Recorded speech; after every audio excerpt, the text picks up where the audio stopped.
We will hear argument this morning in Case 24-1238, Montgomery versus Caribe Transport. Mr. Clement. Mr. Chief Justice, and may it please the Court. When Congress ended federal economic regulation of the transportation industry, it did not want states to fill the deregulatory gap with economic regulation of their own. It thus enacted a preemption clause modeled on the Airline Deregulation Act that preempts state laws related to prices, routes, or services of motor carriers or brokers with respect to the transportation of property. But while Congress favored economic deregulation, the last thing it wanted was safety deregulation. To that end, it preserved federal safety regulatory authority, and it accepted state safety regulatory authority with respect to motor vehicles. My friends concede that state tort law is a classic exercise of regulatory authority and that a principal aim of tort law is safety. Thus, the question in this case boils down to whether the negligent hiring claim here is with respect to motor vehicles. Of course it is. The whole point of the tort is to keep dangerous motor vehicles off of the road. Indeed, my friends concede as much when the tort is directed at a carrier. But that essentially gives away the game, because it's the same tort whether it's directed at a carrier or a broker, and it is no less with respect to motor vehicles when it's directed against a broker who may well know that the vehicles are poorly maintained or the carrier is underinsured or not registered with the federal government at all. Nonetheless, my friends would immunize the brokers in all those situations. That cannot be squared with the plain text or with common sense. Indeed, my friends have to insert words into the statute, like direct linked or direct connection, that are absent from the statutory text. This Court should interpret the statute as written and not let the brokers off scot-free. I welcome the Court's questions. Mr. Clement, what did the landscape look like before deregulations? And by that I mean, who was responsible for the safety regulations? Was it the ICC or some other federal agency, or was it the state? So it was both the Federal Transportation Department or subparts of the Federal Transportation Department at the federal level and the states at the state level. So the old ICC regulated rates, prices, and routes, but it did not regulate safety. And that's really the regime I think Congress. Well, I'm more interested in the safety aspect, because I think much of what we're talking about will depend on what it means to regulate the safety of motor vehicles, including the operation. So I'm interested if you would detail the safety regime before the ICC was deregulated. So before the ICC was deregulated. Was eliminated, I'm sorry. Yeah, eliminated, right. You did have some federal safety regulation from the federal government, but not through the ICC, through the Transportation Department. But you also had, and there was no preemption of it, you also had state safety regulation. And they could take many forms. They could be positive law regulations that go to safety, everything from speed limits to other provisions, weight limits, maintenance requirements. But you also had these state negligent hiring torts that were applied under the old regime, both against carriers and against brokers. And we cite the L.B. Foster case, for example, from the Ninth Circuit in 1969 in our brief. And that's a state negligent hiring claim that was brought against both brokers and against carriers, and the Ninth Circuit upheld it. And, of course, there would have been no basis before 1995 to even argue that claim against a broker was preempted, and no argument before 1994 that claim was preempted against a carrier. One oddity, I think, that you have to deal with is that your theory would mean that claims against brokers would be preempted for intra-state transportation, but not for interstate transportation, which seems a bit backwards in terms of preemption. And that's something, if you think the question here is how broadly to read with respect to motor vehicles, and you're thinking about context and common sense, which you mentioned, that seems to be in tension with that. And you want to respond to that? I would love to, because I think there is a counterintuitiveness to the fact that Congress seems to have provided a broader preemption provision for interstate routes, prices, and services for brokers and freight forwarders, and a smaller preemptive scope for interstate. Now, that anomaly is going to exist no matter how you decide this case, because B is broader not just because it doesn't have a safety exception, but also because it doesn't have the phrase with respect to the transportation of property. So, so like a case like Dan City, where this court said that with respect to the transportation of property is what meant there was no preemption, there would be preemption for interstate. Now, I'm not here to tell you that makes any sense. But what I am here to tell you is that Congress in 1995 made a very deliberate decision to treat brokers and freight forwarders differently for interstate and for intrastate. I mean, it would have been the easiest thing in the world in 1995, because remember, brokers are added to both a year after the principal statute. It would have been the easiest thing in the world to create like a subsection that was about brokers and freight forwarders for interstate and intrastate. But Congress didn't do that. They consciously had a separate sub-B clause for intrastate, and then they consciously dropped the brokers and the freight forwarders into C, which already had the safety exception. Just going back to the real world, though, a broker in Los Angeles who arranges a trip to San Francisco, no tort suits available. But if it's to Reno, a tort suit is available under your theory, right?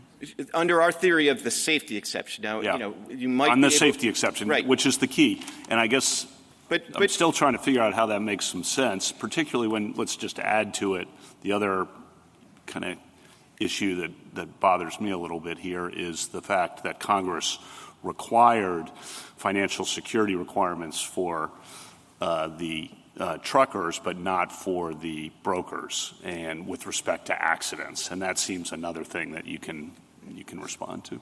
Sure, but let me respond to them in turn. So starting just to reiterate what I said with B, I mean, look, I'm not here to tell you that that's not a little bit anomalous, but it would be more anomalous to take two statutes, one of which has a safety exception and one of which doesn't, and interpret them to mean the same thing. And there's no question that B is not the applicable provision here. C is the applicable provision. And as I said, no matter what you do with the safety exception, you're going to still have an intrastate provision that has broader preemptive force than the interstate provision, because B doesn't have that with respect to transportation. What about the financial security requirement? If we're trying to figure out what Congress was doing, which I think you've talked about here in 94 and 95, they say that the trucking companies have to have financial security so they can pay judgments with respect to accidents, but they don't do that on brokers. And when you combine the two things we're talking about, that's in tension with your position, but what's your best response to that? Well, I think I have several pretty good responses to that. I mean, one of which is it's even more complicated than that, because freight forwarders were also supposed to have some insurance against injury risk. So you can't make some idea that everybody in the sub B is different from everybody in the sub C, if you're following me on that. But more to the point, I am, but if Congress envisioned tort suits against brokers, why not require brokers to have the insurance to pay the judgments? Because I think Congress rationally said we want to make sure that they have a financial security requirement that is responsive to the principal financial risk that they face. And it's different with respect to carriers than with respect to brokers. The principal financial security risk that brokers have is default. But you can't read too much into the insurance requirements, because nobody thinks that carriers can't default. In fact, carriers are defaulting all the time and going bankrupt all the time.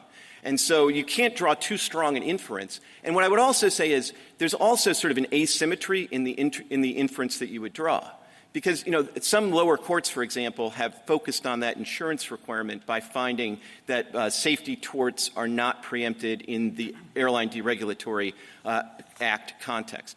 But that sort of makes sense, because it would be very weird for Congress to force a carrier to insure against a risk that is actually zero because the risk is preempted. So when Congress says you must insure against something, it's actually a pretty positive sign that there's not preemption. But I don't think it works the other way around. There's all sorts of contexts where you say things are not preempted, and Congress hasn't even thought to make somebody insure against it. So I just don't think, I don't think there is a presumption against preemption in the express preemption context, but boy, you need something more than an insurance requirement to ignore the plain text of a clause that is designed to deal with the issue of preemption straight up. Can I take you back, Mr. Clement, to Justice Kavanaugh's first set of questions, the interstate, and you said you're not here to tell us that it makes any sense. Do you have a theory whether or not it makes any sense about how it came to be? I mean, why? I think that, it was a different Congress a year later. Maybe the interest groups lobbied a little different a year later. Maybe the same people weren't paying attention a year later. And again, though, I think the critical thing, though, is the one thing we can't ignore is that Congress made the deliberate judgment to treat interstate and intrastate differently. Now, if you really think they should be the same, then maybe that's a reason to not read the preemption clause to reach safety-related torts altogether, as lower courts have read the ADA. I mean, if the anomaly is really bothering you, that's the one way you can make the anomaly go away. Or I actually suppose, like the text of B is a little bit different, and it's so focused on intrastate rates, intrastate routes, intrastate services, that you could say that really, unless you're talking specifically about intrastate services, the preemption clause doesn't apply. But maybe it's best to leave all of that for a case that actually implicates B, because this is a C case. And Congress clearly said, with respect to interstate, at the moment it's creating this new exception for intrastate, brokers and freight forwarders. At the same moment, it says, what we're going to do?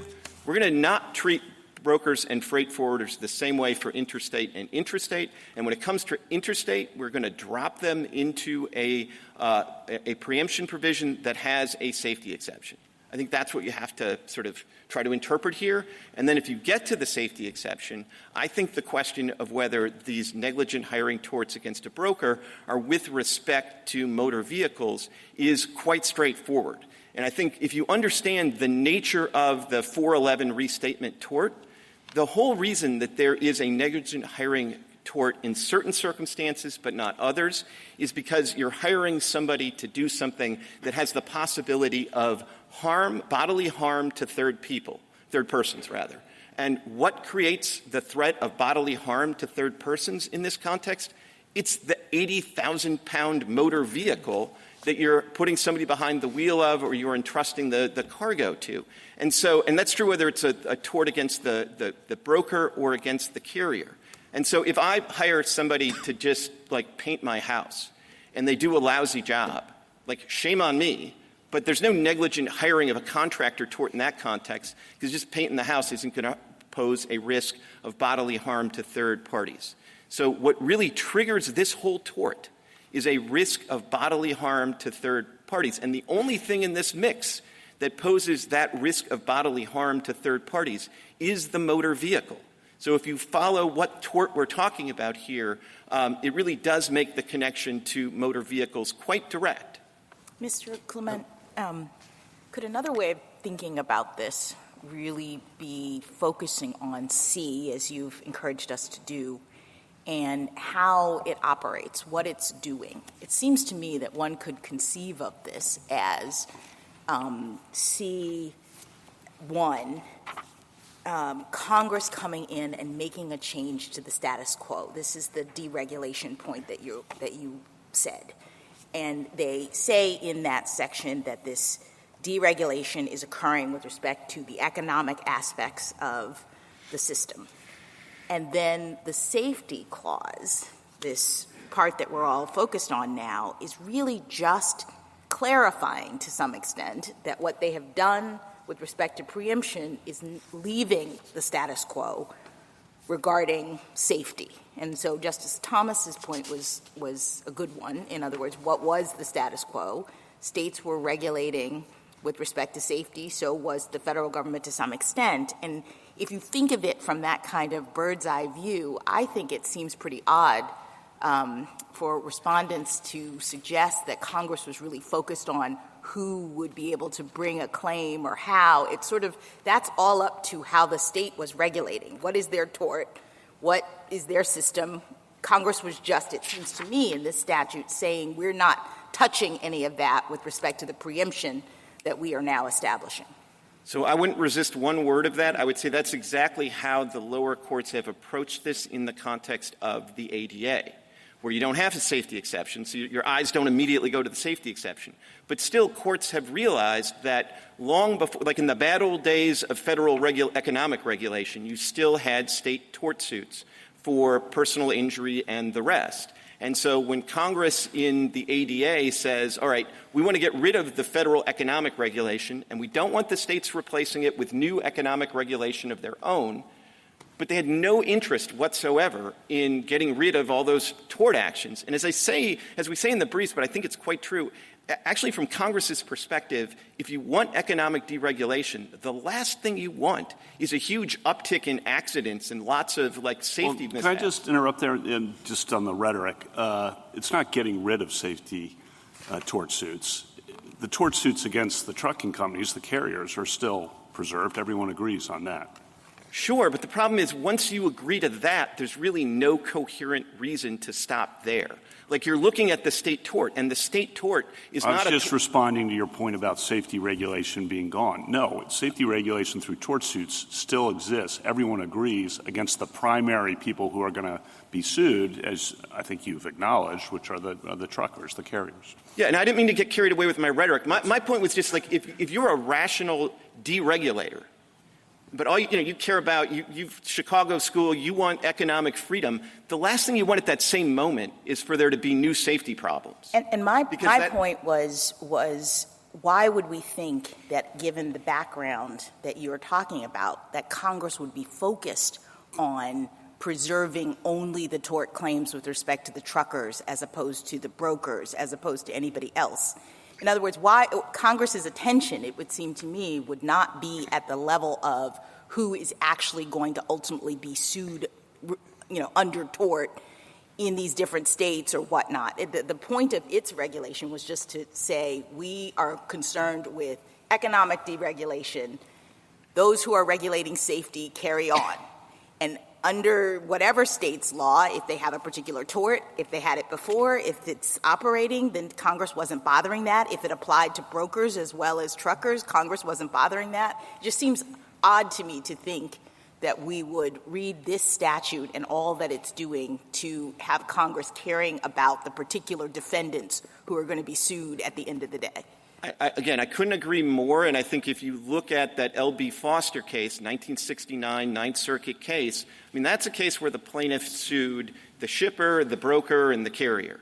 And under California law, they were all liable. Now, some other state might make a judgment that we want to stop liability at the broker and not have it go to the shipper. Or another state might say we want to stop liability at the carrier. Maybe a state, I think it would be crazy, but maybe a state wants to stop it at the driver. All of those are judgments that the states get to make, and I don't think, as you suggested— So even if a shipper uses a broker who then hires a motor carrier, you think the shipper is included in this? I do. I think in a sense that's a much more straightforward case. As long as the state tort reaches them, then the shippers aren't covered by the preemption clause. And I don't think the shippers have much of an argument. You got to start with the argument that it's preempted and then resist the safety exception. So the shippers can't get to first base because they're not covered by the preemption clause. And one of the anomalies that the other side's position creates, they like to talk about the brokers as just being middlemen or middle persons. But they're middlemen between shippers and carriers who both, at least in some states, are liable for this negligent hiring tort. So it's weird to have the middleman between two people that are potentially liable immune, and if you allow that to happen, it creates a huge artificial incentive for shippers to use brokers, because that's a way they can try to download. And the other thing they can do is they can actually reinvent themselves as brokers. I'm sorry. Oh, no, I'm sorry. Yeah, as far as federal law is concerned, how far does with respect to motor vehicles extend? This is a classic question of causation. Does it extend to anything that could contribute to an accident? So I'm not sure that it, sort of goes to, the butterfly effect and all of that kind of thing. What this court has said in lots of contexts is It doesn't have to be like super direct. There's no direct link requirement. But at the same time, things that are attenuated, peripheral, and remote, I think is the phrase this Court has used on a couple of occasions, are not covered.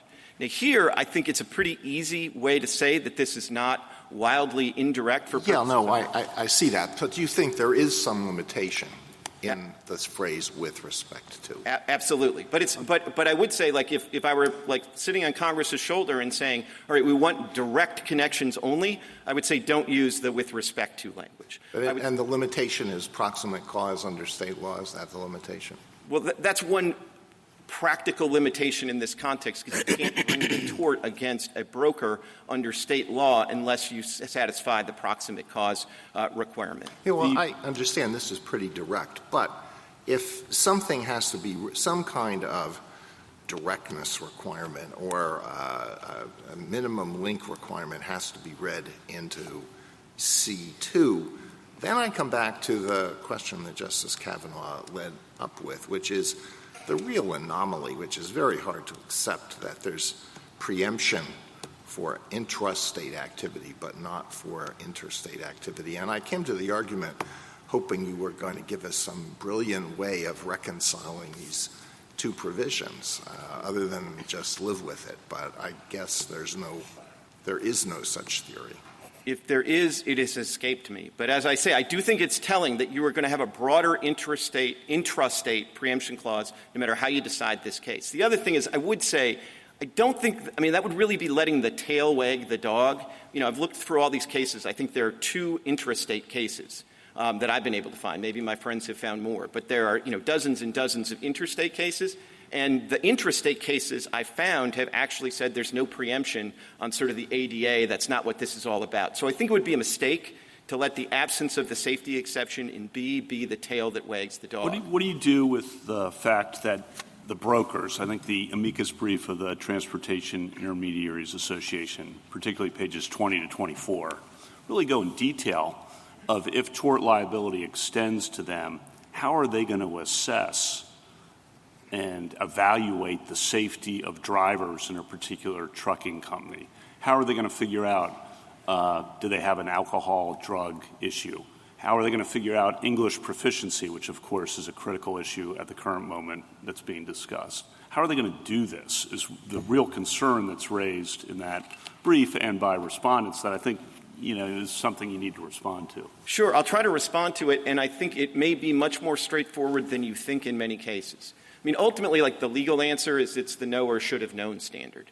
But usually when you say that, sorry to interrupt, there's some way for the tortfeasor to protect themselves. And what they're saying here is in the real world of how brokers operate, it's very difficult. So I think it's going to be pretty easy for them to protect themselves by hiring quality carriers. And that's going to favor so this whole thing's going to really favor the large established carriers over the smaller carriers because they're going to default to that to protect themselves, I think, which is fine, but I just wanted the implications of your position to be understood. Look, you can be a safe small carrier, and here's the thing, and they tend not to be as safe as the larger ones, correct?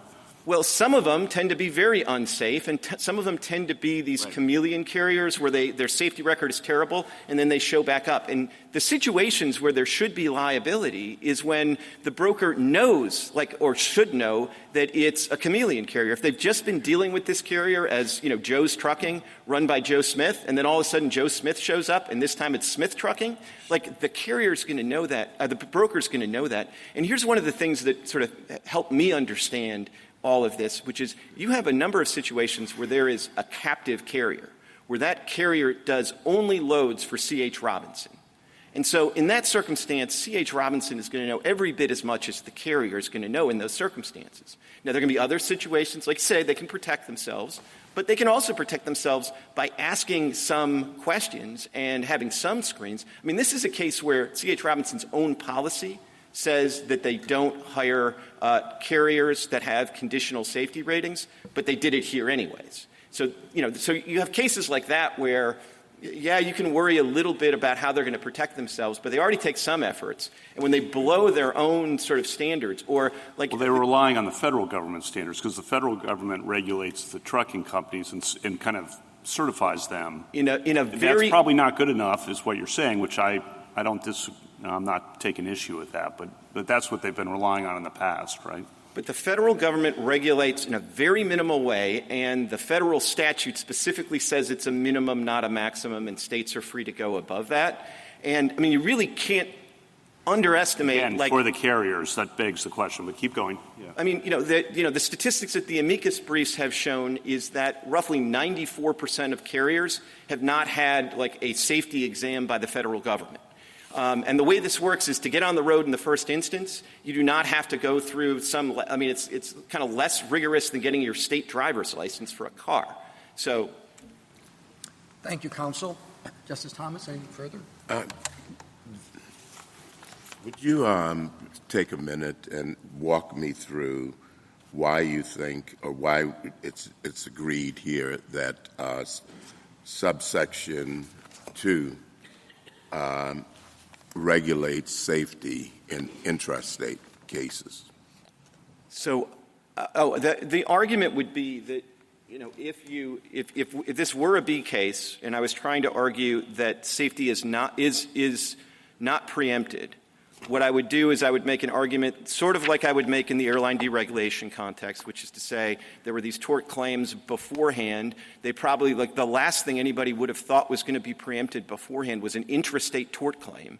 And all Congress was trying to do with B is to make sure when they deregulate interstate that there aren't these sort of confusing intrastate regulations of the same economic things. So that would basically be my argument. I could warm to it and try to get a little more textual and try to say that, it's written a little bit differently, and it really does focus on intrastate rates, intrastate routes, intrastate services of any freight forwarder or broker. And it's just a little hard to think of these, like, negligent hiring things as being sort of like distinctly intrastate. But it's a harder case than C. I'll grant you that. Was there ever any federal involvement during the ICC era with intrastate shipping? No, that was, except in one or two areas where they felt like they had to do it to rationally regulate interstate. But under the old ICC, the basic division of labor was interstate federal, intrastate state. So why would this have any application at all, just structurally, to intrastate shipping? If the deregulatory effort is to deregulate covered areas, and this area was not intrastate, why would it have any application at all? Oh, I'm surmising now, but I think the idea was, okay, like in a world where everything's regulated at the federal level, it's pretty easy to sort of hand off like regulation to the states when it's intrastate. But in a world where you really want the free markets to sort of prevail, having this little island of state economic regulation of intrastate starts to seem like less wholesome, and it's sort of interfering with the federal objectives. And in this regard, it's probably worth recognizing, the federal deregulation takes place in 1980. They don't impose the preemption provision generally until 94, and then they don't address brokers and freight forwarders till 1995. So for 15 years, the federal government was perfectly happy to deregulate at the federal level and let the states kind of do what they want. And then at a certain point, I'm surmising that they said some of the state regulation is getting in the way of our federal economic deregulatory objectives. But at the same time, the one place, well, in the two places, because they did it for passenger too, they really did try to preserve state regulatory authority with respect to safety in motor vehicles. Justice Alito? Justice Sotomayor? I paused when I was reading the briefs in this case. Is the intrastate preemption subject to challenge? Because if it's been decoupled from interstate commerce, under what congressional power could the government preempt? I'm guessing. It's probably a pretty good question for the federal government. If I had to make the argument for them, I would say that it's under the necessary and proper clause, and it would be under the theory that they needed to regulate the intrastate in order to rationally deregulate the interstate. But I guess I'll take the question as a friendly amendment as just one more reason to leave the intrastate provision for a case where it's actually at issue. Because the one thing that's crystal clear here is they have no B argument. This is interstate. And so Yes, and I do understand what you're saying to Justice Kavanaugh and Alito, which is the difference between intrastate and interstate is even wider than whether you cover brokers or not, because intrastate, they're preempting everything, not just whether it's in transport of property. right. And, like if I were going to warm to the topic of having to have a theory of how all this works, I suppose if what they were really trying to do in 1995 is make sure that the state regulation sort of doesn't interfere, maybe they just address it a little bit differently. Could I stop you to go back on the shipper question? Because one of my questions in my mind was, how far back can you go? Could you go to the shipper? And you're saying in many states you can. Would that be for hiring a negligent carrier or for hiring a negligent driver? So Meaning, is the liability automatic for the shipper? So under certain circumstances, and I think the most circumstances, it would be for hiring a negligent carrier. But I think it also could get to the driver level. I mean, I think, in a case like this, and this happens more frequently than you think. I mean, I think one of the other statistics in the amicus brief is some 50% of all carriers only have one driver. So particularly if you're a broker, you may very well know not just what carrier you're getting, but what driver you're getting. But your point is that the shipper would not be preempted under any circumstance. So this lawsuit doesn't have a defense under this Act if you're suing the shipper. If you're suing the shipper, that's right. Now, there is an amicus brief here that's, or two actually, I think, on behalf of shippers that are making what I think is kind of an extravagant argument that they are covered by the preemption provision, even though it obviously doesn't address shippers and it only addresses carriers, brokers, and freight. Do you happen to know if there are lawsuits against shippers that go on routinely? My understanding is that there are, but my understanding is that, it's also caused some shippers to start using brokers because it's a way to at least try it gives to you a colorable textual preemption argument to use a broker. Thank you. Justice Kagan?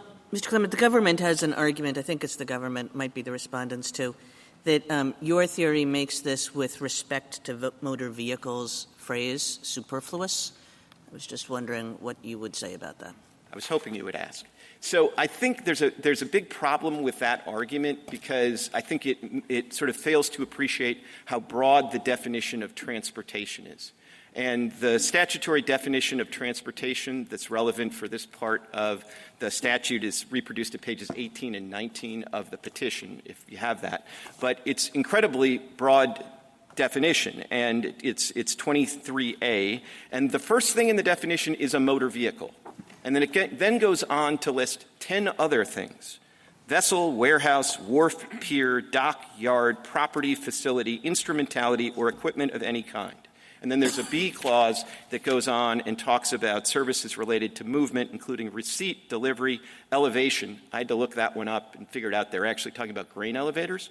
Transfer in transit, refrigeration, icing, ventilation, storage, handling, packaging, unpackaging, and interchange of passengers. So there is an enormous amount of things that come within the broad definition of transportation that do not involve motor vehicles. So there is no superfluity problem here at all. And I would say that the breadth of that definition of transportation is maybe one more reason to think that maybe you should decide this case either just on the safety exception, or maybe you should say the preemption clause doesn't apply here at all to safety torts, a la the lower court handling of the ADA cases. Because if somebody gets injured on a wharf or a pier or a dock, there's no way that's with respect to a motor vehicle, or it could certainly not be. And it would be pretty weird if that were preempted. But, of course, the old ICC had a pretty broad sense of what it got to regulate, including the routes and charges and services for, like, a grain elevator. So I do think there are real reasons for caution here. But I'm glad you asked the question, because I do think the more you appreciate the breadth of the statutory definition of transportation, the less persuaded you would be by that superfluity argument. Thank you. Justice Gorsuch? Justice Kavanaugh? If you prevail here, I just want to pick up on what brokers will need to do. So you prevail here, then you're counsel to a broker, say, and the broker is worried about the issue the Wall Street Journal focused on yesterday, the English language proficiency of drivers who can't read signs, okay? And so the broker says, I don't want to select a carrier that hires drivers that are not proficient in English language. How do they do that?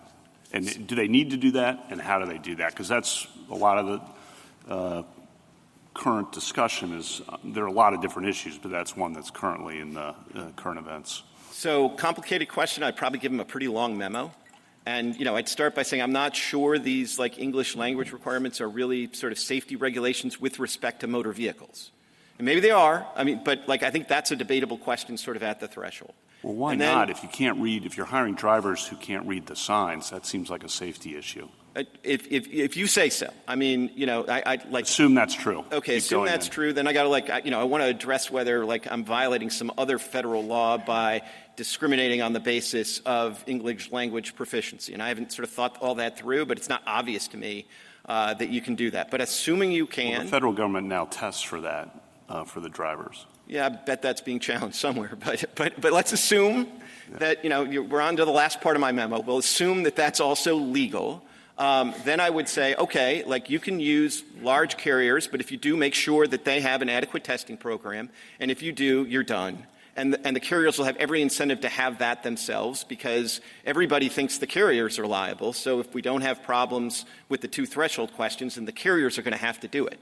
So the brokers should be in a pretty good position. They just have to hire carriers that actually have a reasonable policy for dealing with that. And if they want to have smaller carriers, that's great. But they just need to. Same for, let's say, drug use. Yeah. They're asking the carriers, they got to get something from the carriers and say, we're checking our drivers for drug use, alcohol background, safety checks, prior accidents, all that. Right. But what you don't want them to do is not even ask that question right. and then hire somebody who's cheaper. And then because, one of the reasons I think that you do want them to have some duty of care in these circumstances is this is a margin business. Yeah. So if they don't have any sort of incentive to internalize any of the cost of not asking the question, they really have no good reason to ask the question. They want to hire the cheapest carrier. So the real world effect, again, and I think this may help your position, so this is not a hostile question, is the brokers are going to be really digging into the carriers' safety background checks of drivers if you prevail in this case. And that, I don't think you should shy away from that. I just want to make sure that's what you think is going to happen. Yeah, but I think I worry a little bit about digging into because in fairness, they don't want to get sued for millions of dollars, so they should dig in, shouldn't they? If you're their counsel, I'd tell them as their counsel, I'd probably say out of an abundance of caution, dig in. But I would also say I wouldn't be alarmist about this because the carriers. Everybody agrees the carriers are going to have to do this. Mm-hmm. And so as long as you're not hiring fly-by-night carriers who aren't doing it and have the minimum $750,000 of insurance, and you can hire small, small is beautiful if they do it right. But you do have to sort of ask those questions and make sure that, they're in a position where they're doing everything they can. And then if you do that, I would think the broker is not going to have a problem if it's asking the hard questions of the carrier. Thank you. Justice Barrett? Mr. Clement, assume that this is just an assumption, assume that I think C1 doesn't apply and it's not preempted. What would be the advantage of deciding this case based on the safety exception rather than the preemption provision? So the principal advantage of deciding this case on C2, on the C2B or whatever it is, that might not really move you if you actually don't think it's preempted under the principal preemption provision. But the principal... Yeah, I said that backwards. Say that I think you might win under C1 because I don't think it's preempted. Why right. would I decide it, or is there any reason to decide it? Under those circumstances, there's not much. But I will say this, I think the question about whether the ADA preemption provision applies to safety-related torts is a hard one. Mm-hmm. And I think if anything you say about the principal preemption provision here is, I think, going to have some carryover effects in the ADA context. That's, after all, why the Airlines for America filed an amicus brief urging you to sort of decide it that way. And I think you might want to hold that issue, which is a tricky one, harmless. And the way you hold that issue completely harmless is save it for another day when it actually matters, and you just decide this case on the basis of text that's not in the ADA. Okay, let me flip it. Let me say that I do think it's a hard question. I'm very skeptical about whether the preemption provision applies or not. Is there anything that, and let's say that I think that you win under the safety exception, is there anything that an opinion might say about the safety exception that might prejudice that question when we confront it later, the preemption provision? I don't really see how it could because it's text that's not in the ADA. And I suppose everything I'm saying about the ADA would also be if you ever do get one of these B cases and, with intrastate, That would be another thing that you're not prejudging if you decide this case just based on the text of the safety exception. Same on C1, because the text is the same in the ADA. Yeah, exactly. Justice Jackson? So I guess I'm still struggling to see how the policy concerns that you explored with Justice Kavanaugh really are being addressed in this statute. I mean, this is not a liability statute as I see it. It's not setting up a cause of action for any kind of trucking accident. It's leaving it to the state. So the concerns about the extent to which the brokers are involved in this or will, other kinds of defendants or how much liability, don't those come out state by state depending upon what claims are being made as you read this statute? No, I mean, that's absolutely true. And, you have an amicus brief from 28 states, and they pulled off the incredible feat of having California and Texas on the same amicus brief. And, that shows there is a lot of variety in the state tort laws. And I think, there are a couple of states that don't have this tort. But it does go all the way back to the first restatement, and most states, the overwhelming majority of states, have this tort. But and the ones that don't, then the brokers in that state wouldn't be held liable for them. Or all the arguments about how do we do this seem like they'd be made to the state legislature who's trying to hold them liable. It's not in this statute, I think, because it doesn't suggest to me, looking at this text, that Congress was focused on the result of this other than to say we are preempting with respect to rates, et cetera, et cetera. Can I just ask you one more thing? The government is focused a lot on the definition of motor carriers that is in this statute. And I guess I'm wondering whether that really matters from the standpoint of how we understand your arguments related to C. Is this turning at all on us focused on the definition? I thought this was about, in your view, with respect to, as opposed to the definition of motor vehicles. Right. There's a couple of things there. I mean, which is to say, there's some focus on the definition of motor carrier or motor vehicle. But I don't think any of that matters here for the reason that you said, both that we're really thinking about the state judgment, whether it's a state judgment about safety. And then at the same time, nobody doubts there's a motor vehicle here. So it doesn't matter. We don't have to focus in resolving this case on the definition of motor vehicle, in your view?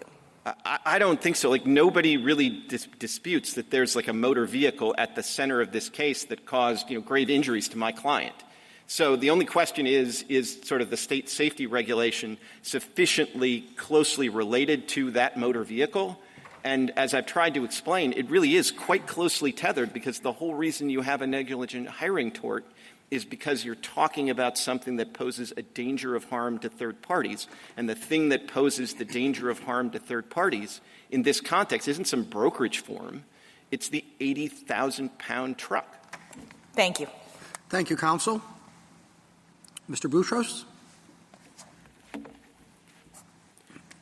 Mr. Chief Justice, and may it please the Court, Congress assigned freight brokers a defined role to arrange for transportation of property by connecting shippers with motor carriers.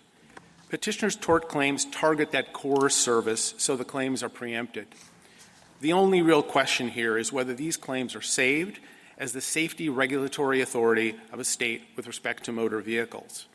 They are not. Brokers lack sufficient connection to motor vehicles. Brokers don't own, operate, or control motor vehicles. Text, context, history, and precedent confirm this. A few examples. First, the Savings Clause uses the phrase "with respect to motor vehicles," which, in this Court's words in Dan City, is massively limiting.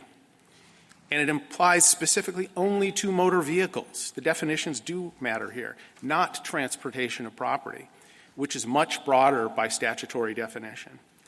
Second, subsection B expressly preempts state law claims related to intrastate broker services and has no savings clause.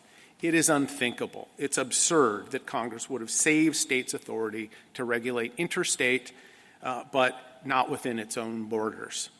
Third, Congress required only carriers to insure against personal injury liability for motor vehicle accidents and only required brokers to have insurance for freight charges. And that mirrored what the ICC said just a few years earlier, that brokers were not responsible for personal injury damages. And it was the expert agency. Finally, this isn't a deeply rooted tort. We challenged petitioner to find one single negligent selection case involving a federally licensed broker in American history and at common law, and they came up empty. It didn't start until 2004. Petitioners asking this court to disrupt the uniform federal regime by greenlighting new state law duties, even more onerous than the special checking system that the court said was preempted in Roe v. New Hampshire Motor. I welcome the court's questions. If brokers are as attenuated in the process, as you say, wouldn't they fall out in a tort action from a causation standpoint, proximate cause standpoint? Only after a great deal of litigation, Your Honor. What happens in these cases is the brokers are now named automatically. And if you look at the complaint, it's all information and belief. This notion that the company violated its own policies regarding conditional rating, information and belief. They do this in every case. It's basically strict liability claims against the brokers for having connected the shipper and the carrier. And so after a lot of litigation, the burdens are tremendous. C.H. Robinson is a big company, has many, many of these cases pending when it did nothing wrong and when the drivers and the carriers did nothing wrong. So it burdens interstate commerce. And Mr. Clement was arguing for a patchwork, the very patchwork that Congress intended to end, of states imposing their varied standards. But you mentioned that you can't find cases from an earlier time. Isn't that a part that brokers are playing a more pronounced role now than they did in the past? Well, my client's been around for over 100 years. Brokers have been involved all along in the process. The cases that I love the L.B. Foster case that Mr. Clement banks his whole case on. It was a 1969 case involving a shipper. The broker was not even an issue on appeal, who had hired an unlicensed broker, so there was a broker involved, and an unlicensed carrier. That's the best they could do. There wasn't a federally licensed broker or federally licensed carrier involved. His restatement example, Your Honor, he wants us to ignore what the ICC said in 1987, that brokers are not responsible for personal injury liability, and assume Congress knew that in 1934, the restatement cited a case about a hotel concierge whose omnibus was broken, so he hired someone else to take people to the train depot. That's the history he's relying on. The reason there isn't a history on this, Justice Thomas, is that the ICC and the federal regime was viewed by the states and by this court in Castle as being the entity that says whether carriers could traverse in interstate commerce. So there were no — states could not deem a carrier or a driver unfit.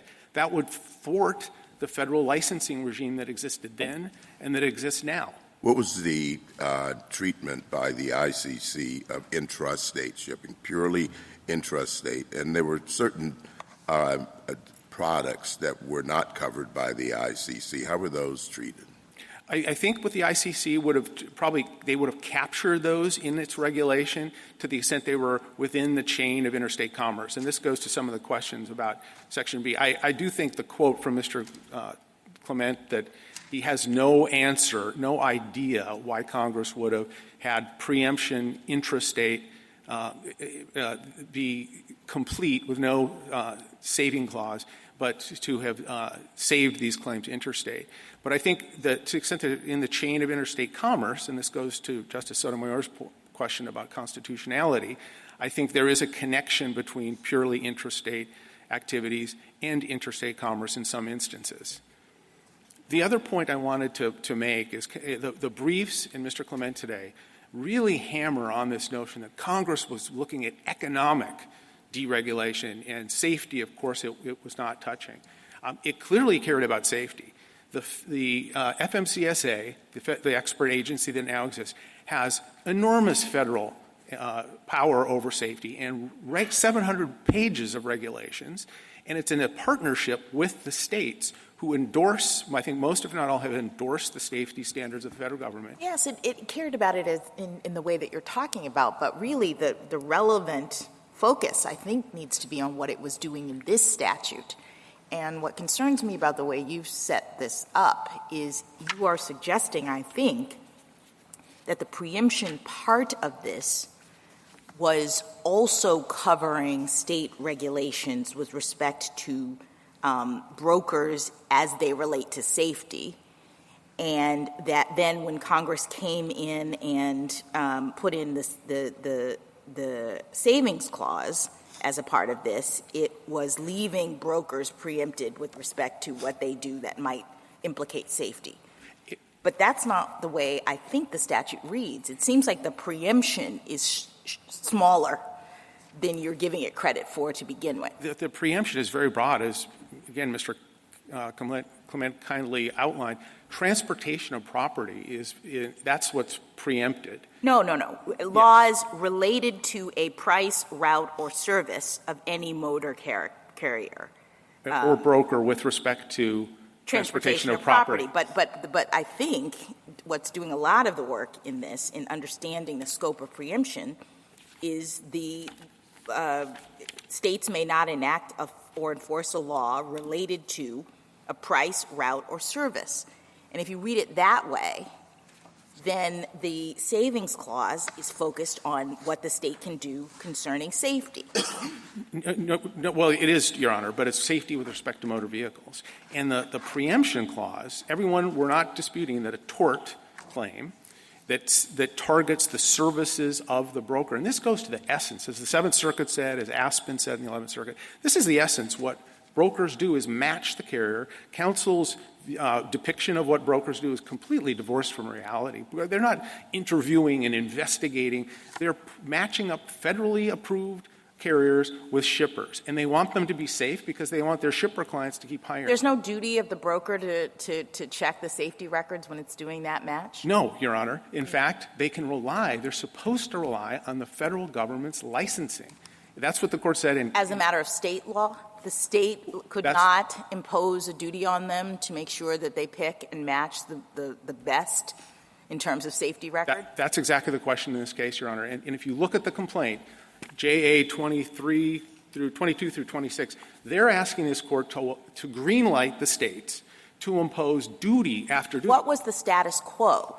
Was the state able to hold a broker liable before this action, before the preemption, for things like what is happening in this case? No, Your Honor, we don't believe they were. We think this court's Castle decision talks about how the states could not second-guess the federal authorization of a carrier because it would thwart uniformity, it would thwart commerce.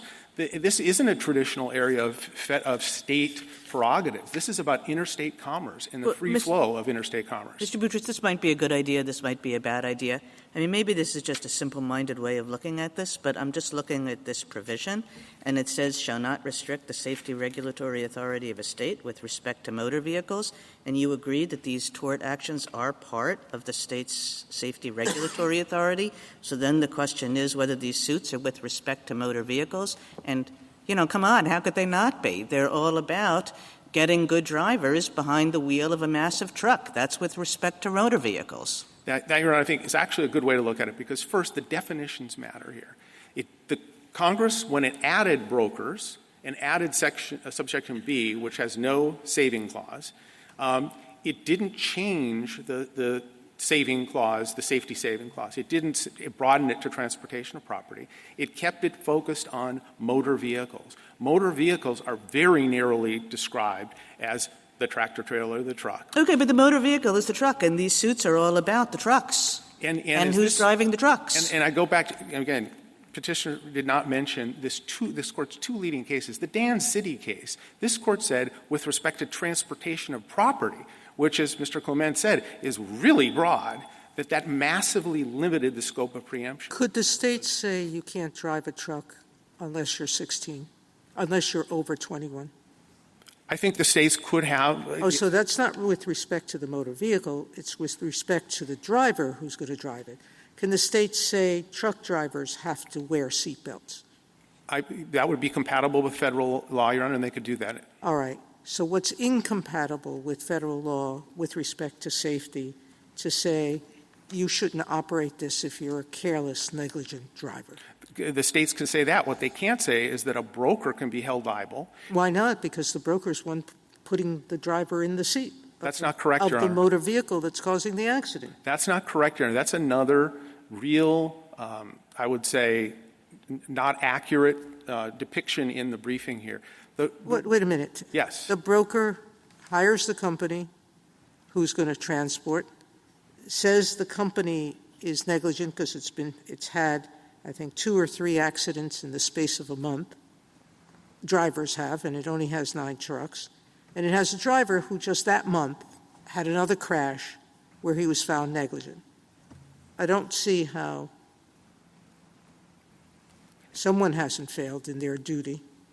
Yes, Your Honor, that would be the carrier and the driver. The broker doesn't know all that. Well, then that's a defense, counsel. Yeah, it is a defense, and it's also why there needs But it's to be... not, it doesn't answer the substantive question of whether it could be held liable if it had a way to check.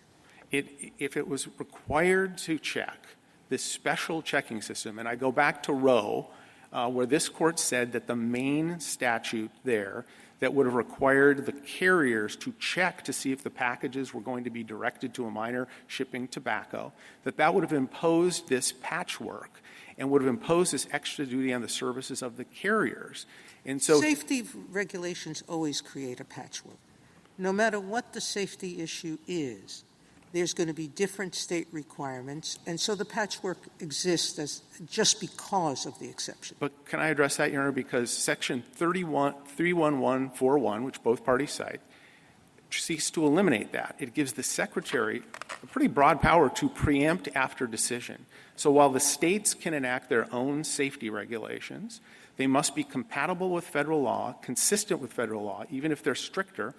And if they burden interstate commerce because they create a patchwork, and we're talking about driving through multiple states. Here it was Ohio, Texas, and Arkansas, I think.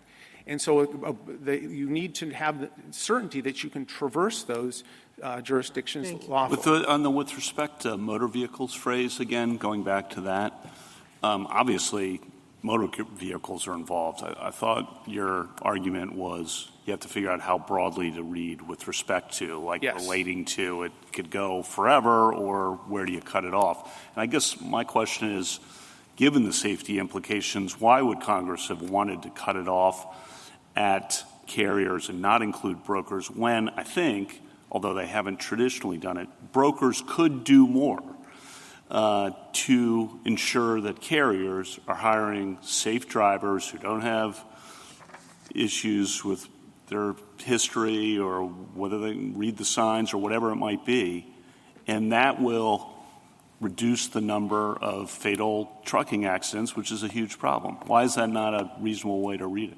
it? I think that what Congress did was ensure that brokers could allow for a seamless interstate commerce. If it imposed those obligations, it would just completely bollocks up the broker duty. They would have to investigate whether the driver was fit. This is just right from the complaint. The carrier was fit. They'd have to investigate the driver history and ask for that. And so how will that happen? Will they demand? I mean, they'll demand from the carriers, give us information about who you're hiring. I assume that's what will happen if you do not prevail in this case. Right. We have to demand that. Can be done, though, right? It could be done, but these things happen quickly. This is about matching carriers who are on the road with shippers' demands to get things there just in time, and it's become a crucial part of interstate commerce. And I do want to go back, Your Honor, if I can, on the interpretation of the language. We do believe that with respect to motor vehicles is the crucial question here.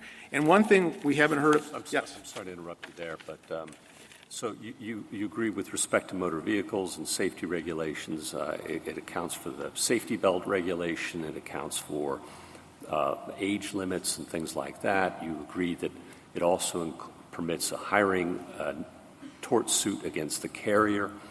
Do you agree that it also permits a tort suit against the shipper? We do not agree with that, Your Okay. Honor. So it stops with the carrier and only the carrier. Exactly, Your Honor. And that's not to say there isn't rigorous federal enforcement. There are criminal provisions. Why not the shipper?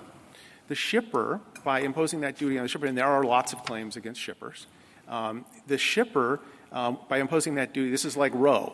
If you impose that duty on the shipper, then they're going to make different choices with respect to motor carriers. They're not going to allow new entrants. That will have an impact on the services of the motor carriers. And that's sort of how the court analyzed it in Roe. So I think it would burden them tremendously, and it would basically — It's really a causation argument. You're saying it's just too far removed. It's a proximate causation argument, isn't it? It's related to it, but I think it proves our point. We all know proximate. If it's a causation argument, I guess I'm back to where Justice Thomas is. I understand the burden of these lawsuits. I appreciate that. But if you're, to the extent your argument hinges on causation, that is built into the state tort system in these cases. I suppose if there weren't a proximate cause element that's required, that might be a matter of some consideration. But there is. The problem with that is it is baked into the state system. They want to be, in the words of the Ohio brief, laboratories of democracy. They're going to have varied standards. They're going to create a patchwork which would cause brokers and shippers and Well, right now we have a proximate cause standard before us, right? In this case. Well, that's because petitioners are asking this court to assume Congress was thinking about proximate cause. It was thinking about — I'm asking about the claim in this case. There's a proximate cause. Yes, there is. But the problem is it's a nebulous concept. And I go back to the definitions and with respect to motor vehicles. Motor vehicle safety is defined as the performance of a motor vehicle in a way that protects the public interest against unreasonable risk of accidents occurring because of the design, construction, or performance of a motor vehicle. So when Congress used motor vehicle with respect to motor vehicle, it was, in this Court's words, massively limiting the scope of the saving clause. And here, the brokers are too far removed. They don't touch the vehicle. They don't control it. They don't know what vehicle is going to be used. They don't know who the driver is, but they're performing a function relying on the federal authorization and licensing, which is what Congress intended. And so I think it's really important. And on the federalism point, I think the Nebraska brief points out that under this regime, the state with the most plaintiff-generous tort principles and proximate cause principles, they'll rule the United States. Everyone will have to adhere to those standards or avoid that state entirely. And that's why Congress felt that preemption was important here. How difficult is it for a carrier to be authorized under federal law? It's not nearly as easy as petitioners suggesting. Again, I think the regulations and the statutes speak for themselves. They have to show that they're fit. They have to show that they meet the various standards, that they will agree to hold drivers to certain standards. They do audit carriers. A lot of these complaints, we disagree with them about the FMCSA, but if that's a complaint, well, then they could do more or go back to Congress. And going back to the insurance point, yes, some carriers don't have significant insurance. Do the federal authorities insist that someone who's seeking authorization show that they've done background checks on drivers, that drivers can read signs, that drivers don't take drugs, don't have a history of alcohol abuse, any of the things that would contribute to a real safety threat? They're required to do that and accomplish those goals to get federal licensure. If they don't do it, the FMCSA can take away their license. So there's a rigorous system. Thank you, Counsel. Justice Thomas? I think I alluded to this before, but has there been an increase in the role of brokers post deregulation? There has been, Your Honor, and it's contributed greatly to our economy and to commerce and the free flow. How significant? Significant, Your Honor. So no, I mean how significant has the increased role been? I think back before deregulation, there were less than 100 brokers, and now there's thousands. Most of them are much smaller than C.H. Robinson, which is another reason not to impose these brand new duties. Justice Alito, anything further? Justice Schwartz? Sotomayor? There's amici says somewhere between 6,000 to 9,000 motor carriers registered with the FMCSA every month. You're going to tell me that they have the resources to check every one of those new entrants and all the existing ones to see whether they're following the rules? They require that the carriers swear they will conform. I am asking you, do you believe the agency has anywhere near the resources necessary to adequately vet all of those applicants and keep on top of the operation of the people who already are licensed? It's a significant task, Your Honor, and probably not. They couldn't do it with respect to everyone. All right. But so Congress did one thing. It exempted motor vehicle safety. You still haven't given me a reason in this context why, with such a capacious word like with respect to, that we should read it narrowly instead. Your Honor, in the spectrum, related is the gold standard for breadth and preemption. With respect to is used next to related in Section C1, so Congress clearly was thinking of it differently. This Court, in cases like Presley and Lamar, which the 11th Circuit cited and the Chamber of Commerce brief cites, this Court said with respect to means direct relationship to or impact on. And here, to hold someone liable for negligence with respect to a motor vehicle where they had no ability to control it or inspect it, and those duties that, Your Honor, or the big group of carriers, now that would be imposed on these brokers who aren't safety experts. We'd have to hire an army to do what they're asking the Court to greenlight. Justice Kagan? Two things. You said it started in 2004. Why? Because the creative plaintiffs bar decided to start bringing these cases against brokers and to bring them into the case to have additional targets. That's what's really ironic here. The notion that Congress, when it preempted claims against because brokers, some of the carriers couldn't pay? Or? I think some of them couldn't pay, or they wanted to have additional potential defendants.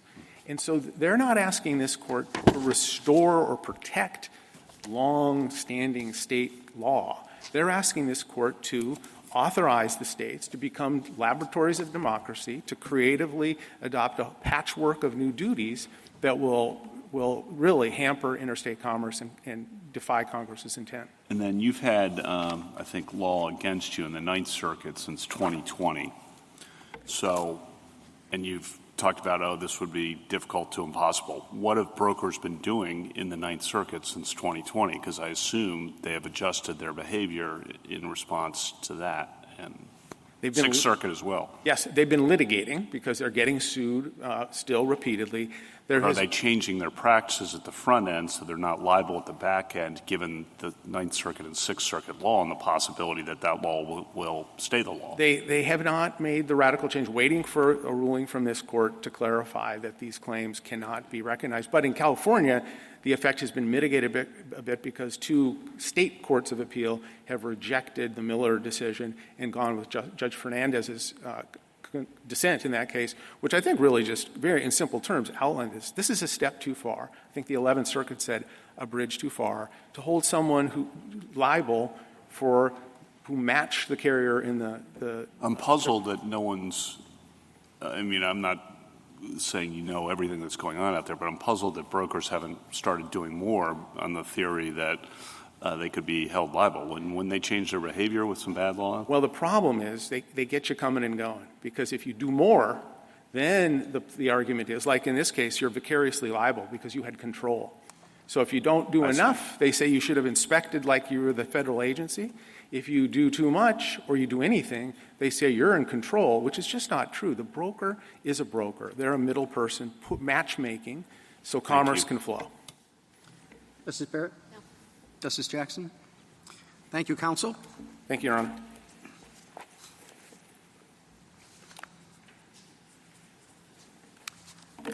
Mr. Joshi? Mr. Chief Justice, and may it please the Court. I think if you look at the phrase with respect to motor vehicles in isolation, Petitioner has a pretty good point about how to interpret just those words in isolation. But I don't think it works in this statute, and I really focus on the contrast between paragraphs 1 and 2. Paragraph 1 uses the phrase with respect to the transportation of property. Paragraph 2 with respect to motor vehicles.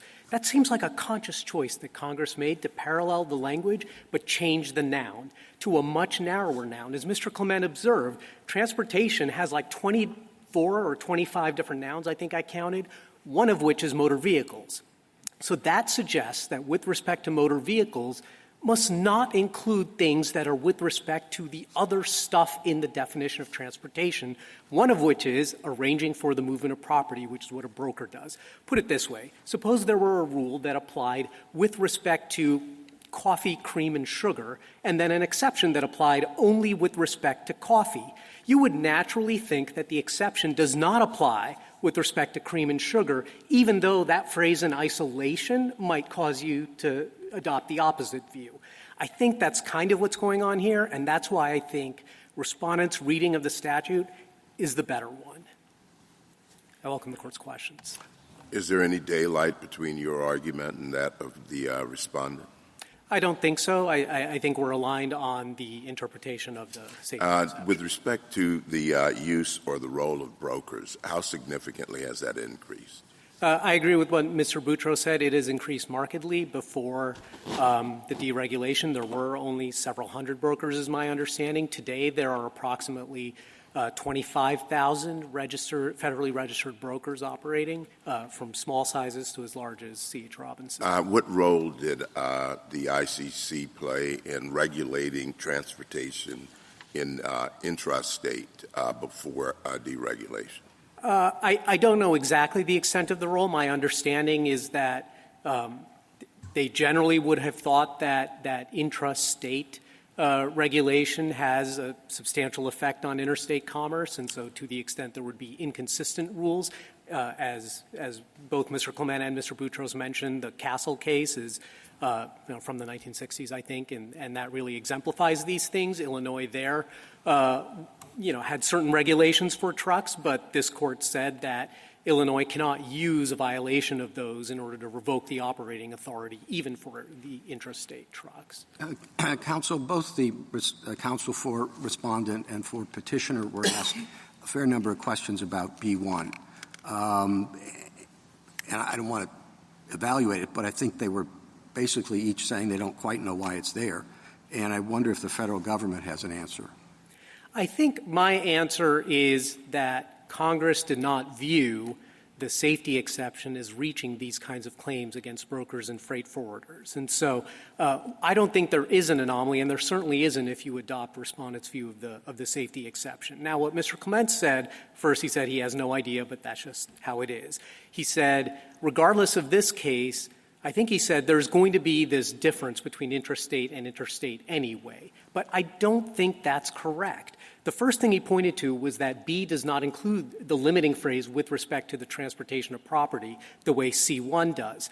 But you don't need that phrase in B because the only entities covered in B are freight forwarders and brokers, and the only thing those guys do is act as middlemen for the transportation of property. That's what they're statutorily defined as being. So you don't need that limitation in B. You do need it in C because it applies to motor carriers, which can have their cars on the road not engaged in interstate transportation of property. So I don't think that works. So I really do think there's a huge anomaly here that Congress in 95, where we all acknowledge claims against brokers were not preempted before 1995. And then Congress decides in 95 we need to add brokers. And the way they do it is they, as Mr. Clement said, insert them in C and add this provision B. And it just makes no sense whatsoever that a Congress interested in preempting claims against brokers would leave greater state authority over interstate broker services than intrastate. That is so weird. I am unaware of any preemption regime, express, implied, field, conflict, obstacle, whatever, in which that's how it works. It is so bizarre that I think you really should look at the safety exception the way respondents do, because that's the only way to But let me ask you a question, Mr. Joshi, because I think we could also believe that Congress was really interested in making sure that safety was top of mind, priority. And the problem, I think, with the argument and the way that you've set it up is that you are assuming away any responsibility that a broker might have for safety. Your argument depends, in a way, on us accepting what you've said, what Mr. Boutros said, that brokers are just operating as middlemen. They really don't have anything to do with safety. And I guess I don't understand why we have to believe that Congress shared that view, as opposed to Congress thinking, well, to the extent that brokers are involved in safety, that's going to come out in the tort suit as a causation issue. And so we don't really have to take a position on which individual defendants are actually responsible for safety. What we want to do is make sure that safety regulations are preserved, that safety is top of mind for everyone. And if brokers really are the kinds of middlemen that Mr. Boutros and you say, they're ultimately not going to be held liable, because either the state's not going to allow this kind of tort suit on the front end, or they're not going to be held liable because they're really not a big player in this from the standpoint of tort law. Why can't that, to me, is perfectly consistent with the view that petitioners have and make your view seem a little odd. So 2 responses to that. Well, first, I agree. What you just said is consistent with what Mr. Clement says, but obviously I disagree with it. So a couple of statutory points that I think show that Congress, in fact, was thinking that brokers wouldn't be responsible for safety. So they did share the view that Mr. Boutros and I are advancing today. Number one, on the safety exception, it would have been the easiest thing in the world for Congress to just repeat with respect to transportation, just like it had half a sentence earlier, or just leave it out entirely. Wouldn't the easier thing to be to say something about brokers in the safety exception? I mean, if you're right and they shared this view that there were certain individuals in the chain who are just not going to fit, then I would think we would see that language in the safety exception, right? Sure. Congress could always be more clear, but what I'm saying is that Congress's choice there suggests that they did not necessarily view it this way, but there's more. There's much more. Congress has an entire several chapters of the U.S. Code in Title 49 that deal with safety, addressing carriers, safety of motor vehicles, driver qualifications, and they're all addressed at carriers. Not a single one is addressed at brokers. And I'm going to now invoke, they say the exception sometimes proves the rule. In 2012, Congress passed a statute, and they added a provision, and that provision makes transportation intermediaries, which I think we all agree includes brokers and freight forwarders, liable, and it says, you should not coerce a driver or a carrier to violate all these numerous safety rules that apply only to carriers and drivers. As a matter of federal law. As a matter of federal law. Right. It's a little bit odd. No, but what I'm saying is this statute expressly preserves the scope of state safety regulations. So it's no answer, I think, to point out that Congress under federal law would not have held these brokers liable. The question is, what were they doing when they said, here, we are preserving state ability? Right. No. I took your original question to be, why do we think Congress shared the view that brokers would not be responsible for safety? And what I'm saying is the entire federal scheme is set up so that carriers and drivers who, to use tort law terms, are the lowest cost avoider in terms of safety, are responsible for safety, and they have to pledge that they're responsible for safety and obey all the safety rules as a condition of federal registration. And then brokers select from the pool of registered carriers. Well, that makes perfect sense if, in fact, there is the federal authorization does involve some inquiry into the safety of carriers. And do you want to say something about that, how it works as a practical matter? As a practical matter, you're right, and Justice Sotomayor was right earlier. FMCA is understaffed, overworked, can't possibly review the 700,000 federally registered carriers, but every year, or I should say this, of the 700,000 federally registered carriers, the agency has been able to do at least one roadside inspection for two-thirds of those carriers in the last 5 years. So there is some oversight, not nearly enough. I will grant the point, but carriers who violate their requirements under the statute or the regulations not only can the agency revoke their operating authority and go after them, there is a federal private cause of action against a carrier who violates the federal requirements that an injured party can bring against a carrier for violating it. In fact, there's one against brokers, too. Now, of course, I'm not going to tell you it's frequently invoked because obviously the federal requirements for brokers don't involve safety, so I don't think there's a lot of federal lawsuits based on it. But Congress did provide these as a means to ensure that carriers and brokers obey federal law. Thank you, counsel. Justice Thomas? Justice Alito? C2 wouldn't come into play unless C1 applies. Could you just say something briefly about why C1 applies?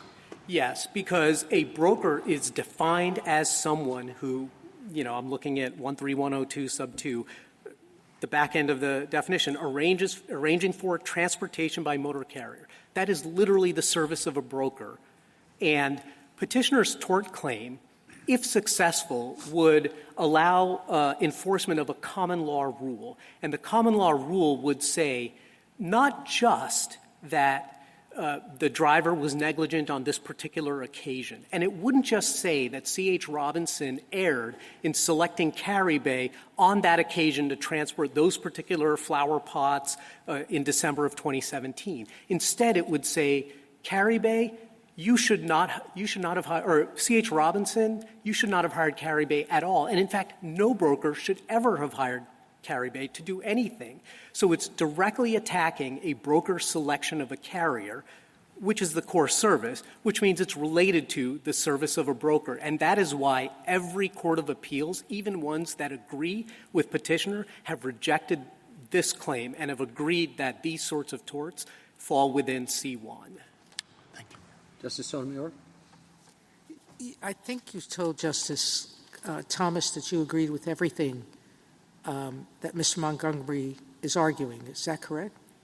No, we're on the opposite side from Mr. I'm sorry, not Mr. Montgomery. What Mr. Caribe's counsel? Yeah, we're supporting response. You're agreeing that the safety, they've argued, but I didn't see it in your brief, that the safety exception preserves only states' authority at the time of the enactment? No, that's one where we say. All right, and so I also didn't think that you were agreeing with his implied preemption argument, or are you? We don't take a position. So it's not everything. I agree with everything Mr. Boutros said at the lectern today. So right now, you would have it that the federal government is not imposing any safety obligations on brokers, and you're saying, despite the exemption for safety with respect to motor vehicles, neither can states. So nobody's checking what they're doing.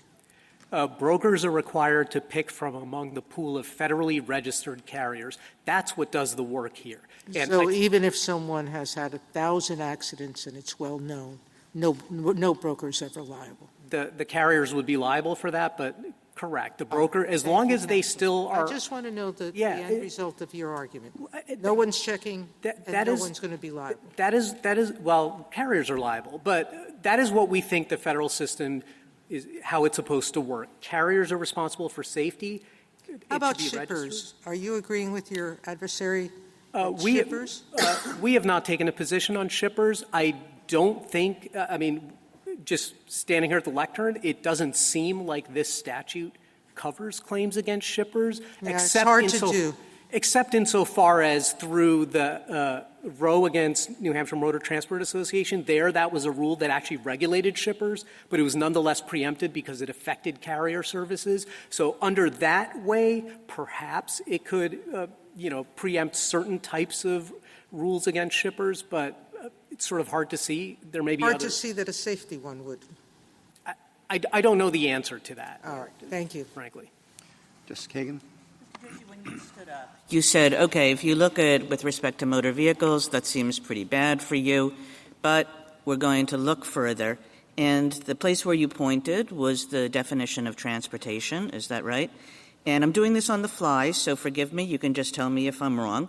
But you said the key thing about the definition of transportation was that it specifically says that transportation includes services related to arranging for blah, blah, blah, the transport of property.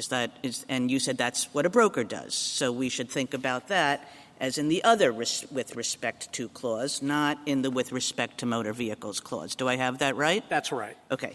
So, but that provision also, in addition to saying services related to arranging for transport, it says services related to receipt, delivery, transfer, in transit.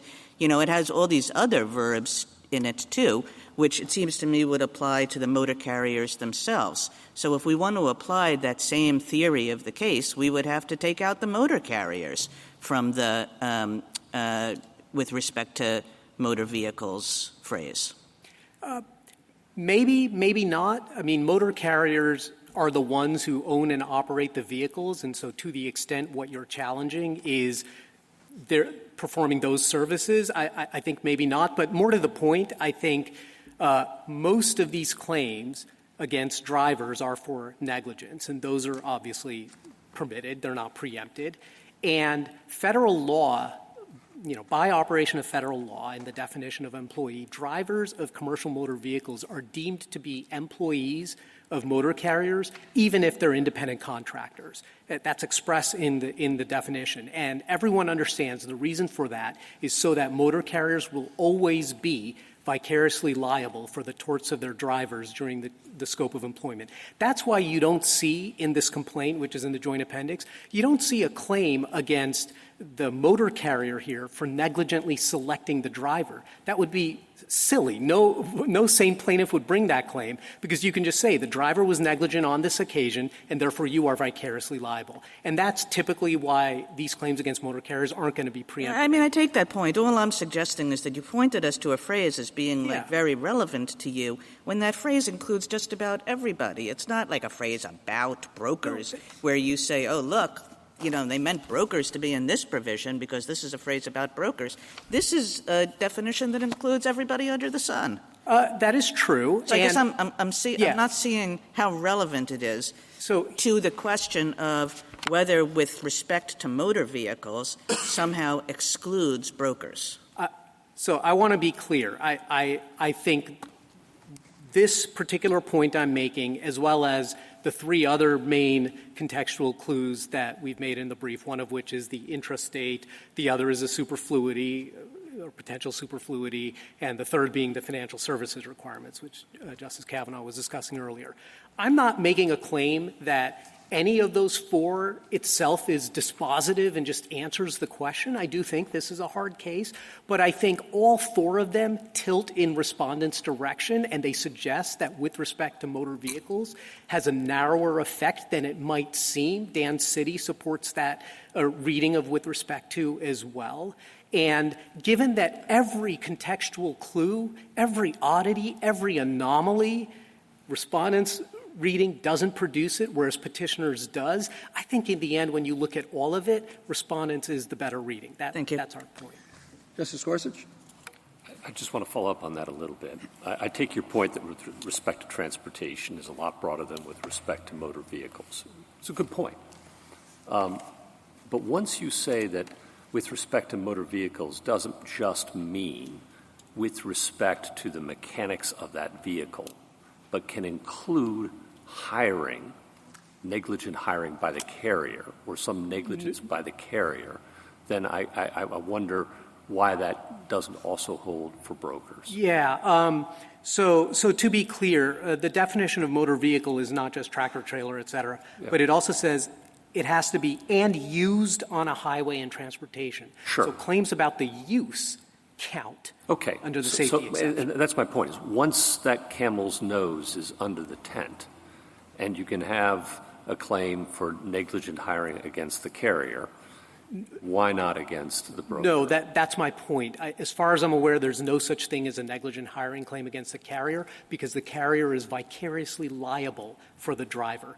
So it would be a negligence by the driver. Once you've gotten to the driver, and not just the motor vehicle itself, and a negligence in operation or use of the motor vehicle counts. Well, use counts because it's in the definition. I understand that. I'm not arguing with you about that.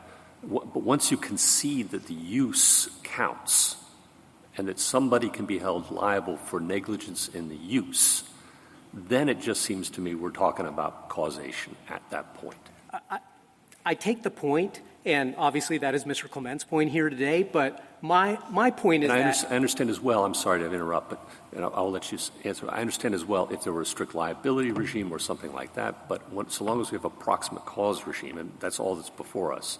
All right, now go ahead and answer. Yeah, I mean, I guess the way I look at it is transportation is really broad. And yes, it says motor vehicle is one of them, and it's got other stuff that may be closer to motor vehicles, maybe farther away. I think, 13102, 23A says motor vehicle, vessel, warehouse, et cetera. And then in B, it's services related to the movement, including arranging for. And I know how you could see that arranging for the transport of property is kind of related to motor vehicles, but given Congress's choice to use with respect to transportation in paragraph 1, and with respect to motor vehicles in 2, that suggests it wants a subset. And the question is, what is in that subset and what is out of the subset? And I think arranging for transportation. But once you got into the use of the motor vehicle, it's into, right? You say that's right. You spot them that. I'm not arguing with you about that. You've given that up. Fine. But now the use of the motor vehicle, not just the motor vehicle itself, but the use of the motor vehicle can be regulated by the state. Yes, but brokers don't use vehicles, right? Brokers don't control the vehicles. The broker doesn't know when the brakes were last inspected, how thick the tire tread is. Brokers don't even know the safety record of the driver. That's confidential. You can have vicarious liability? No. You spot that? No, for carriers, not for brokers. No, I understand, but you spot vicarious liability for carriers. I'm not arguing. Under federal law, it's expressed. I understand that. Okay. I'll stop. I mean, I take the point that this could be what you described could be a sensible system, but I think given the federal statutes and regulations, I don't think it's what we have today. Thank you, Counsel. Justice Kavanaugh? A couple things. You at the beginning said related to and with respect to are different in your view. Probably. That's not very convincing to me. Agreed. So I just want to get that out there. I mean, I think with either term, you have to look at the context and common sense to see, as Judge Fernandez said in his dissent in the Ninth Circuit, where to draw the line, Paul's graph, et cetera. Yeah, I actually agree completely. I mean, I think this court in Lamar and Archer made the point that I'm going to move on to my next question, if you agree completely. So you say the carriers are liable, so don't worry about it. But one of the problems, I think, that's led to this is the carriers sometimes can't pay. Yeah. So when we're thinking about context and common sense and figuring out how broadly to read with respect to, isn't that part of the context and common sense? Well, it's the statutory context. So we have to look at it from Congress's perspective. And from Congress's perspective, carriers could pay because they are required to have the financial security requirements of $750,000. And yes, that was enacted in 1980. I take the point, maybe it's woefully inadequate. Okay. But two more quick ones. You just said brokers don't know the safety records of the drivers. Yeah. Aren't they going to have to, if the other side prevails in this case, figure out how to get into that? I mean, those are confidential. The carriers get by virtue of what? By privacy laws and federal law when FMCSA reviews it. So right now, I don't think brokers have a practical way to get it. And what that means is that brokers will, as some of the amicus briefs point out, and as I think Mr. Clement just candidly acknowledged, that brokers are going to follow the, no one ever got fired for buying IBM principle, and they're just going to go to the largest carriers. It's going to be FedEx, UPS, J.B. Hunt, Penske, et cetera. That leads to my last question, which is, again, context and common sense. And their position is going to mean fewer truck accidents. There are going to be fewer trucks. There are going to be fewer carriers in the market. Fewer truck accidents where people get killed. And they say because brokers are going to dig in and not hire or arrange with shaky truck drivers. That could well be true, but that would be a result of there being fewer trucks on the road, which means worse interstate commercial motor delivery services. I mean, if petitioner's tort claim is successful, it's going to take the pool of registered carriers that federal law says brokers can pick between, and it's going to shrink the pool. That is contrary to Congress's deregulatory purposes. Thank you. Justice Barrett? Justice Jackson? just want to give you a chance to explain as quickly as you can what your surplusage argument is, because the way you've defined this, you have motor vehicles as a subset, not as the whole thing in terms of the preemption. So why would there be surplusage here? There would be a surplusage on petitioner's reading of the statute. Petitioner seems to suggest that with respect to just means concern, and it can be a pretty lengthy chain, pretty indirect. I mean, I think Mr. Clement today at the lectern said indirect. He wants it to be interpreted the same as related to in Morales and, the ADA cases, which includes indirect connections. If that's true, then every single thing, as I think Justice Kagan was pointing out, in the definition of transportation arguably is indirectly related to a motor vehicle, which means that the safety exception. Although he says with transportation, a property is like grain elevators. It has nothing to do with the car or with the motor vehicle.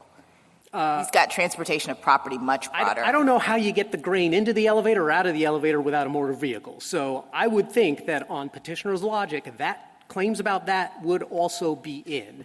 So I think if you take petitioner's interpretation seriously, then the safety exception basically reads the same if you blue pencil the phrase with respect to motor vehicles out of the statute. Thank you. Thank you, counsel. Rebuttal, Mr. Clement. Thank you, Mr. Chief Justice. Just a few points in rebuttal. First, a couple of times my friends on the other side have crept into this alternative theory that really motor vehicles should be limited to owners and operators.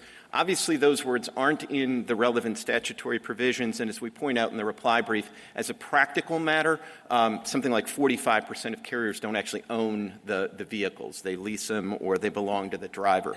If we're going to talk practicalities, I think one really important number that's practical is that 94% of the registered carriers out there on the roads haven't had any meaningful federal safety inspection, the kind of annual inspection you have. You get the registration, and then hopefully within about a year or so you get the fuller inspection. But 94% of the carriers out there haven't gotten this federal inspection. So it would be really nice if state tort law provided a backstop to a federal system that's not really doing a lot. On the B point, my friend from the Solicitor General's office said, the freight forwarders are just middlemen. That's not actually true, and that's why there is this requirement that they have some personal injury liability insurance. They do more than the brokers. But the point is, brokers aren't just middlemen, at least in many of these cases. I talked about the cases where the carrier is actually captive. All they do is take C.H. Robinson loads. That's all they do. They don't serve any other broker, or they don't serve shippers directly. In that situation, C.H. Robinson knows or should know every bit as much as a carrier. The issue of and one other point on this, just the practicalities of this. There are services out there right now that tell brokers more safety information that's available based on the federal records. C.H. Robinson doesn't want to use those, but other brokers do. Maybe that's why C.H. Robinson is a defendant in more of these cases than some of the other brokers. There's more that brokers can do. There was some discussion of a patchwork. That really doesn't work here because they concede there's going to be a patchwork with respect to the carriers. And this whole regime on safety allows for a patchwork. It's the federal safety regulations are expressly designed as a minimum, and states are allowed to go above and beyond the minimum. All right, there was some discussion of this L.B. Foster case, and my friend said, well, that's not such a great case for Mr. Clement because that was an unregistered broker, an unregistered carrier. But the problem is their theory sweeps so broadly that you can't hold a broker liable for negligently hiring a completely unregistered carrier. There are some cases like that, and that just doesn't make any sense whatsoever. That's complete negligence, and there's no reason there would be immunity there. There was some brief discussion of the Castle case. That old chestnut, if you take a look at it, it basically says Illinois can fine drivers for violating their state law. They just can't literally bar them from the state. But, this is a situation much more analogous to the fines, that there would be liability. It's going to mean if it's a single company driver, like it might put the carrier out of business. This particular carrier here has dissolved itself as an Indiana corporation. But I think that's probably a good thing, not a bad thing. Some discussion just about how to resolve this case. I would say if you are convinced that we win on C2, then I would urge you not to say anything really definitive about C1. My friend is correct that all the courts that have looked at this particular issue with the safety exception staring them in the face have all said that C1 provides preemption. But the hard case is going to be in the ADA context. The hard case is going to be if there ever is a B case. There probably won't because there's so few that are purely intrastate. But the hard case is going to be when you're staring at that preemption clause and there is no safety exception to sort of back it up. So I would urge you, if you think C2 applies here, just leave C1 for another day. And then I'm sure I missed some of the subtlety of the Solicitor General's officer point about the coffee and the cream and the sugar and all of that. But the thing is, if you have one of these like McDonald's torts where the problem is the piping hot coffee spilled in your lap, I would say that's a tort with respect to coffee. And for the same reasons, this is a tort with respect to motor vehicles. This case doesn't have to be that hard. The thing that triggers state tort liability is an 80,000-pound motor vehicle. That's what devastatingly injured my client. This is a case with respect to motor vehicles. We'd urge you to reverse. Thank you, counsel. The case is submitted.